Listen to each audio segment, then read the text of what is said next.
a hablar de trabajo, brecha de género y un estudio que realizó el Observatorio Integrar, que tiene como sede la ciudad de Santa Fe y que está compuesto por profesionales de distintas disciplinas de las ciencias sociales.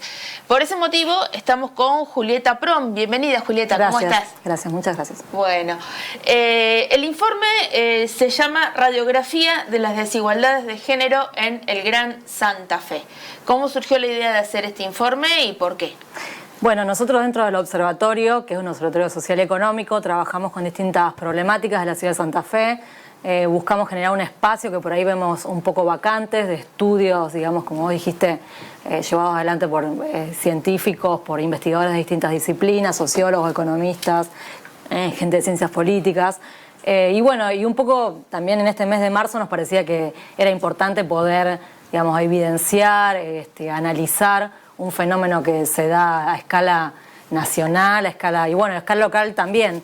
Entonces nos interesaba rastrear un poco distintas brechas, distintas tasas en el mercado laboral, bueno, también un poco lo que son brechas de distribución del ingreso. Bueno, un fenómeno, digamos, que es muy, muy marcado, que es la desigualdad entre varones y mujeres en el ámbito laboral, pero también nos interesaba analizar lo que pasa con las tareas domésticas, o también como lo llamamos nosotros todo lo que es el trabajo no remunerado, ¿no es cierto? Desde hace algunos años ya se está tomando este concepto de que lo que son las tareas domésticas o del hogar es trabajo y es trabajo no remunerado. Y no es amor. Para empezar, porque hay tantos datos, tanto que podemos desmenuzar lo que queda del programa y un poco más quizás. Pero muy detallado y muy preciso el informe, Lo vamos a decir. Justamente, para no ser tan precisos, arrancamos con algo más general. ¿En qué aspectos ves la mayor desigualdad en géneros, en lo que es la actividad laboral? Bueno, primero decir que el informe está disponible en nuestra página web, que es Observatorio Integrar, así que si quieren ver el detalle y todos estos números, que es verdad, sería medio tedioso ponerlos acá porque son un montón, hay unos gráficos divinos, así que lo pueden descargar directamente de la página. En cuanto a tu pregunta, digamos, hay distintos fenómenos que se dan en relación a la inserción de las mujeres en el mercado laboral, y la permanencia también, las trayectorias laborales de mujeres y varones, trayectorias diferenciadas, digamos. Entonces, por ahí no es que solamente, por ejemplo, las mujeres tienen tasas de empleo menores o tasas de desocupación mayores, sino que hay una serie de hechos que hacen que las mujeres tengamos una inserción más precarizada, más vulnerable en el mercado laboral. Podemos ver, por ejemplo, también lo que es la informalidad, que si bien es un fenómeno que atraviesa tanto a varones como a mujeres y que en Argentina es muy alto, es casi un 30%, en el caso de las mujeres es más alto. ¿A qué me refiero con informalidad? Es la carencia, digamos, de distintos derechos y beneficios que tiene estar en un empleo registrado, digamos. Y después también lo que es muy interesante es ver las diferencias que hay con respecto a los ingresos del mercado laboral, donde ahí también vemos brechas, amplias brechas en los que ganan los varones y los que ganan las mujeres, y que por lo general son unas brechas de entre 20 y 30% lo que solemos encontrar. Es bastante grande. Es muy grande. Una brecha del 30% entre lo que gana un varón y lo que gana una mujer es muy grande. Es un montón. Y sobre todo tiene que ver, no tanto con lo que le llamamos brecha horaria, que es el ingreso del laboral dividido por las horas que trabajan hombres y mujeres, sino lo que es el ingreso mensual. ¿Sí? Ahí en el ingreso mensual la brecha es aún más amplia, porque el tema está en que las mujeres trabajan menos horas que los varones, pero no por una cuestión de elección, de no querer, sino que las mujeres tienen lo que se llama incluso triple jornada, ¿no es cierto?, que se enfrentan a una inserción al mercado laboral, a toda una serie de requerimientos en lo que es las tareas del trabajo no remunerado que yo mencionaba en su hogar, digamos, y después también triple jornada porque está estudiado que muchas veces las mujeres son las que participan también en actividades sociales o en actividades que tienen que ver con el cuidado de un familiar enfermo o un vecino. O sea, las mujeres... Justo te iba a leer ese punto. La tasa de feminización es elevada en aquellos sectores vinculados al cuidado de las tareas de reproducción. Servicio doméstico, 100%, enseñanza, 63%, servicios sociales y de salud, 59,4%. Claro, nosotros lo que decimos es que hay sectores masculinizados dentro de lo que es, digamos, la actividad laboral, sectores que son masculinizados, que son los que tienen un alto porcentaje de varones, y sectores feminizados, que son los que tienen un alto porcentaje de mujeres. Sí. Los trabajos o los sectores feminizados son los que tienen que ver mayormente con lo que es los roles y los estereotipos que históricamente tenemos las mujeres, o se nos asignan a las mujeres, ¿cierto? El cuidado, por eso, bueno, el tema del servicio doméstico, la enseñanza, y que además esos son los sectores que tienen mayor tasa de informalidad y que tienen menores salarios, digamos. Entonces es como un fenómeno complejo. En cuanto a edad, ¿hay algún estudio? Dentro de digamos, hay una distinción en relación con las edades. Bueno, en este trabajo en particular nosotros no analizamos edad, pero sí es un fenómeno estudiado que, por ejemplo, las que mayores tasas de desocupación tienen son las mujeres jóvenes, o sea que en esa franja etaria es donde más se agudiza el problema de inserción laboral y, por supuesto, sumado a todo lo que yo mencionaba, la informalidad, los bajos salarios. Esa es la franja etaria más afectada, digamos. Las tareas domésticas se distribuyen desigualmente. Esta es una tendencia mundial, como bien decías vos, que el trabajo doméstico, que es el trabajo que no es amor, como decimos, trabajo no remunerado. Es trabajo no remunerado, pero también hacías referencia al cuidado de las otras personas, es algo que se viene estudiando mucho, que son las tareas de cuidado.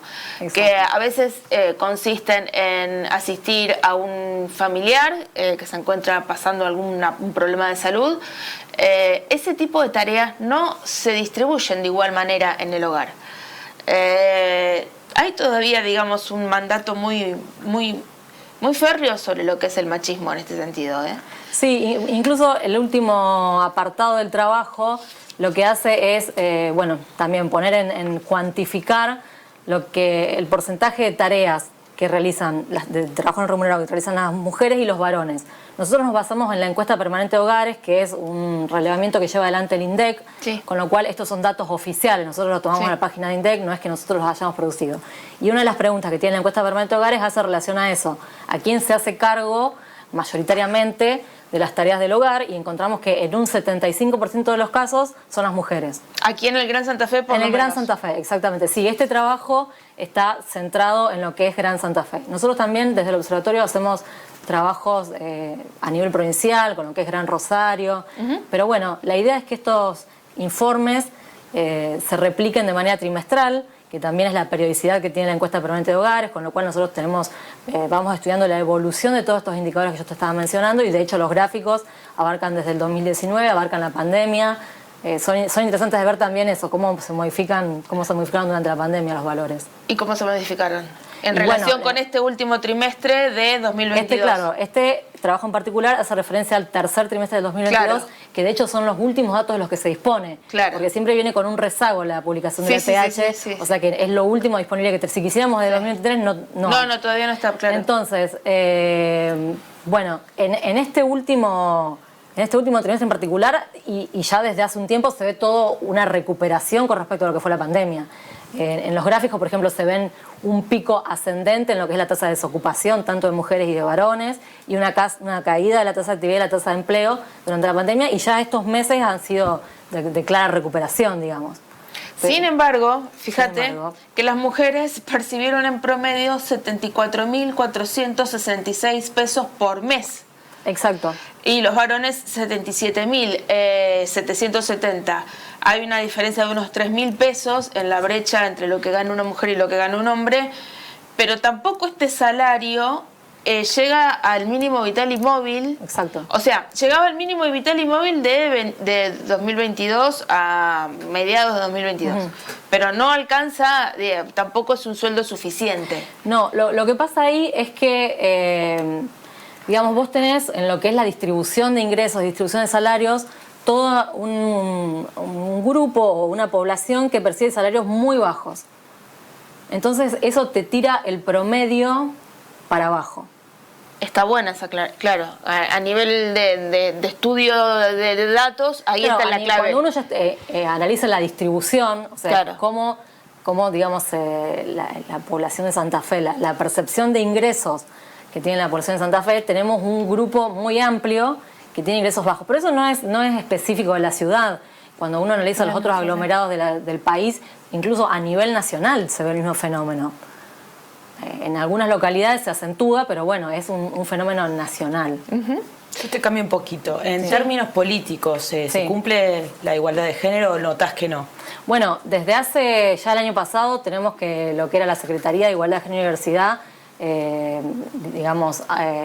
cambió el rango y ahora es un ministerio, con lo cual se evidencia que hay un interés en los temas de género y en darle relevancia y de poder empezar a trabajar en lo que es la paridad de género. Dentro del ministerio, una de las áreas tiene que ver justamente con lo que es trabajar la autonomía económica, que es un aspecto fundamental, nosotros entendemos, para el ejercicio de los derechos y para poder vivir una vida, las mujeres, más digna y de autogestión, digamos, ¿no es cierto? Uno de los puntos claves en este punto, que lo tienen relevado aquí, es lo que se denomina el techo de cristal.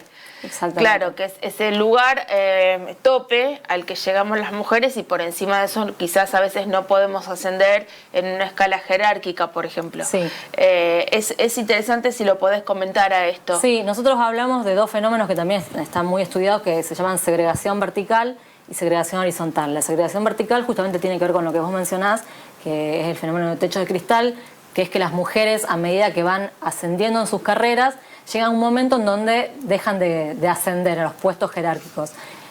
Justamente en la encuesta permanente nosotros encontramos que, por ejemplo, los que son los cargos de dirección o de jefatura, el mayor porcentaje corresponde a varones. Eso sería lo que es segregación vertical y techo de cristal. Y después está lo que es la segregación horizontal, que es un poco lo que mencionábamos, que los varones participan en ciertos sectores que tienen mejores remuneraciones, que tienen mayor cantidad de derechos. Entonces, bueno, esos son como los fenómenos que también mencionamos en el trabajo. Integrar es un observatorio social y económico, repetimos, que se agrupa a especialistas y científicos y científicas de diversas disciplinas. La verdad es que es muy interesante que se realicen estos estudios porque permiten también realizar una lectura cualitativa de las cosas, ¿no? Si bien estos son muchos números, pensar en términos cualitativos y tratar de interpretar la realidad, no solamente sobre brecha de género, porque me consta también que Integrar hace otros estudios que tienen que ver con, por ejemplo, el medio ambiente, ¿es verdad? Medio ambiente, movilidad, sí, son distintos estudios. También tenemos investigadores que se especializan en cada una de las temáticas. Yo me especializo más en lo que es género. Sí. Digamos. Te quería mencionar también que, bueno, no sé si lo dije antes, que nos pueden encontrar en las redes, en Instagram, en Facebook. Y siempre nosotros decimos que en realidad lo cuantitativo y lo cualitativo parecieran como que son cosas distintas, pero bueno, en realidad el número solo no dice nada. No, por supuesto, son complementarios. Claro, uno después tiene que analizar qué dice el número.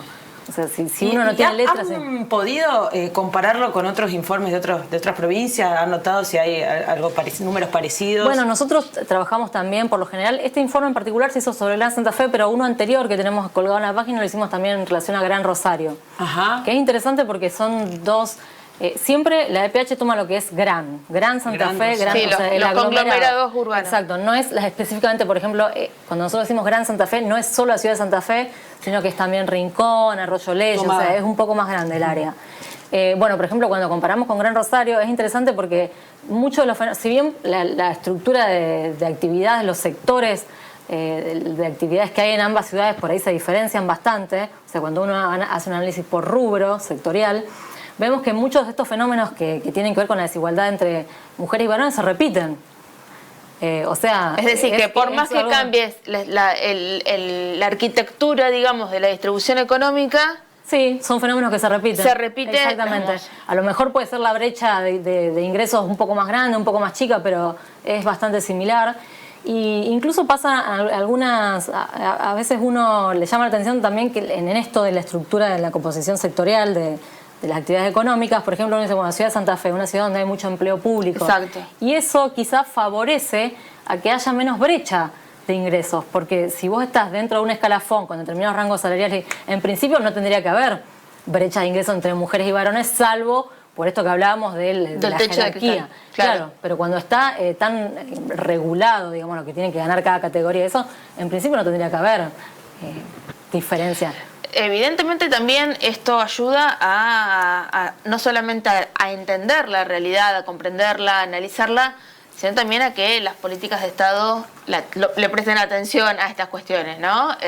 Recién mencionabas la jerarquización del área de género a ministerio, pero también hay otras, todo el aparato del Estado tiene que tener una clave de lectura cuando se encuentran brechas, que insisto, no solamente tienen que ver con género, también tienen que ver con edad, con falta de derechos y también con la relación que tenemos con el cuidado del medio ambiente. Recuerdo que el año pasado también Integrar había realizado un estudio referido a cómo impacta el calor en la ciudad.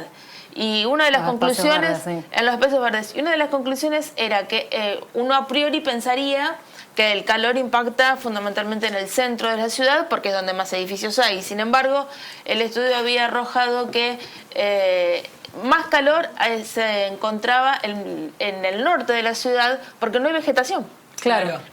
Sí, nosotros siempre, la verdad que es interesante pensar distintas problemáticas sociales como en su complejidad, ¿no es cierto? Sí. Uno por ahí habla de género, habla de medio ambiente, habla de movilidad, pero lo cierto es que, por ejemplo, cuando estamos en el tema de género, también mencionamos lo que es la interseccionalidad, sí. ¿No es cierto? Que no es lo mismo ser una mujer de clase media de cierta edad que ser una mujer que vive en un barrio popular o en un sector popular, que tiene una determinada edad, que tiene, bueno, otra inserción laboral. O sea, como que no es una sola, un solo eje o una sola dimensión la que una analiza. Digamos, los fenómenos sociales son fenómenos sociales, económicos, claro, y dimensiones que se entrecruzan. Bueno, la verdad es que me encantó conversar sobre estos temas, no solamente por lo que significa el género, sino también porque nos interesan también. Nuna es estudiante de psicología también, así que estamos siempre muy atentas a todo lo que tenga que ver con las problemáticas sociales y sobre todo porque las ciencias sociales están para esto. No solamente para estar en la academia. Totalmente, están para esto y además un poco la idea que nosotros tenemos desde el observatorio es que hacer divulgación o acercar, porque quizá esto en la academia es algo que se habla, son muchos términos que ya están como bastante instalados, sí, pero y bueno, teorizados, claro, pero no sé la sociedad cuánto tiene incorporado los términos, las definiciones, y quizá muchas veces uno le pasa que lee esto. Incluso a mí me pasa que vos decís, ay, pero bueno, yo soy parte de esto, yo estoy acá, estoy más precarizada, menos precarizada, con más ingreso, con menos ingreso, en relación a un varón, en relación. Entonces, también es interesante eso. A mí me gusta mucho cuando pasa eso de que uno lee y puede también ver su historia de vida, su trayectoria laboral reflejada en los datos, ¿no? En un nivel más macro. Nos quedamos sin tiempo, lamentablemente, bueno, pero... Ojalá que no queden solo en datos. No, y que dejen de ser números fríos. Julieta Prón, integrante del Observatorio Social y Económico Integrar. Le agradecemos mucho que haya venido. Gracias, chicas.